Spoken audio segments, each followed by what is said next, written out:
Hello and welcome to this lecture, and from this lecture onwards we are actually going to build a food ordering app for a restaurant or for any food place which you actually want.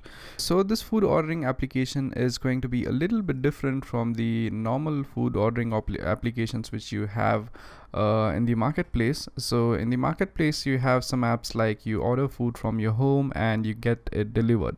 So in this section we are actually going to build a slightly different version of the same type of app. So this is an application which you actually open up when you go to a restaurant, and instead of using the regular menu which is like a book, you open up the app which is essentially the menu of that particular restaurant. And whenever you actually want to place some order, instead of calling in the waiter or any person over there, what you could simply do is that you could simply push a button to order a particular item, and that item is going to get placed and your food is going to get served on your table. So that's the sort of application we are building, and the main idea behind making such kind of application is that it's kind of an application wherein we actually have two applications. So here in this section we are actually building two applications. One is going to be for the client, that is nothing but the customer who is going to visit the restaurant. So for the customer would be able to have a look at the menu. He would be able to order certain items and do everything like that. Wherein in case of the owner, so the owner of the place is going to have an application wherein he could add items to his menu, which is a digital menu in the form of an app. So both the applications will be sharing a same kind of database which we are going to create in the backend, which is going to be a Firebase database. So you could say it is something like Uber, wherein you have two different apps but you share the same exact database.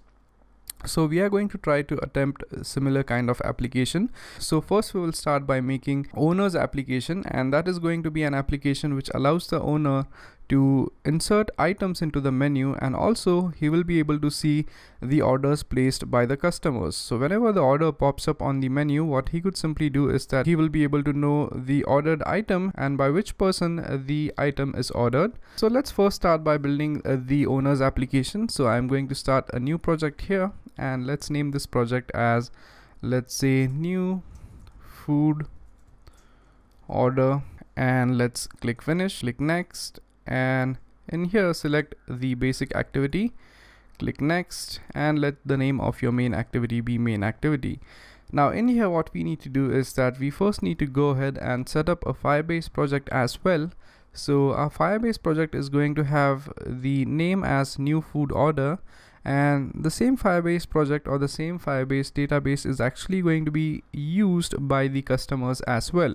So when we create the customers application, we are going to refer to the same exact database. Okay, so right now Android Studio is loaded up. So in this lecture, let's go ahead and create the main menu for the owner. So we will be adding two functionalities for the owner.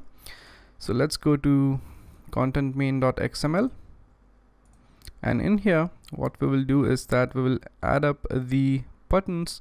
So the first button is going to redirect the user to add food item activity, and that activity basically enables the owner to add items to his menu. So what we will do here is that we will remove this text view, and I'll add a button over here which is going to be match parent and wrap content. And after that, let's add some text like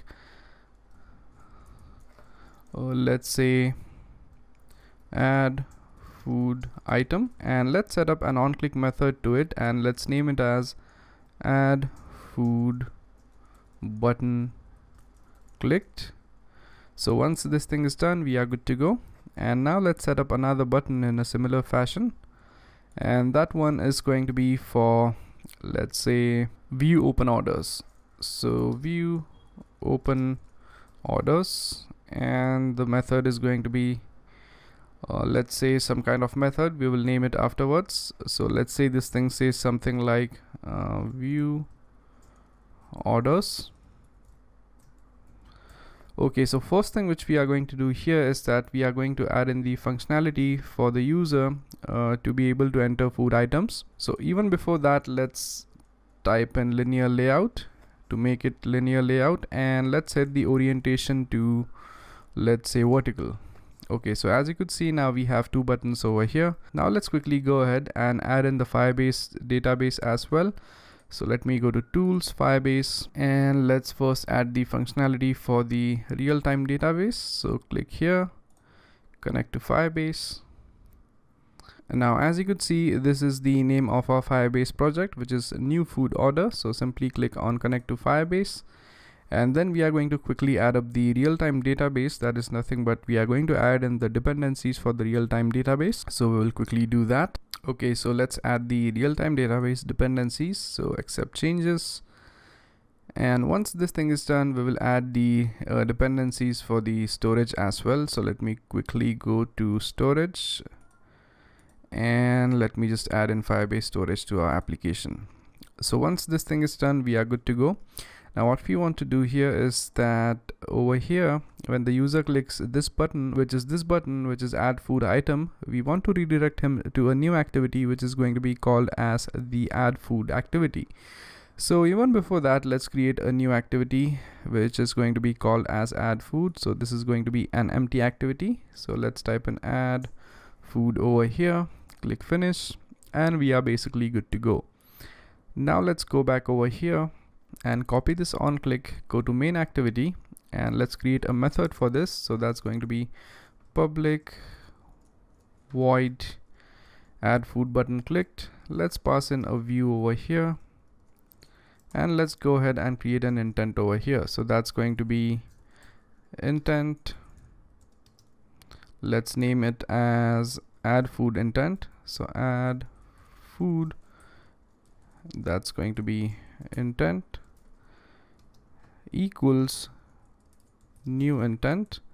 That's and it should be main activity dot this comma add food dot class, and finally start the activity for intent. Okay, so once this thing is done, our user should be redirected to a new activity, which is the add food activity. So in the add food activity, the user will be able to upload an image. He will be able to upload the item name, the item description, and item price, so that those items get added into the database as menu items.